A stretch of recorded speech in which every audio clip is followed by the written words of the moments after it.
এই গ্রামটার শেষ প্রান্তে থাকে রহিম, ছোট একটা ঘর, পাশে কাঁঠাল গাছ আর সামনে কাঁচা রাস্তা। এই তার পুরো জীবন। মা, পানি খান।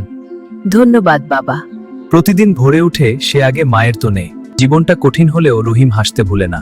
সে বিশ্বাস করে সততা কখনো কাউকে ছোট করে না। একদিন বাজারে যাওয়ার পথে হঠাৎ কিছু একটা চোখে পড়ে তার। একটা হারানো মানি ব্যাগ, ভেতরে টাকা আর পরিচয়পত্র। টাকার খুব দরকার ছিল তার, কিন্তু মনটা সায় দেয় না। রহিম ঠিক করে এই টাকায় সুখ আসবে না, সে মালিককে খুঁজবে।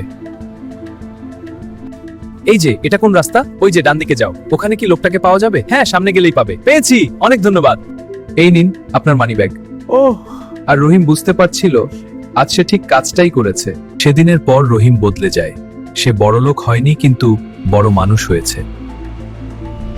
গ্রামের শিশুরা তার গল্প শোনে, শেখে সততা, শেখে সাহস। ঠিক কাজ করাই জীবনের আসল জয়, আর রহিম আজও সেই পথেই হাঁটে।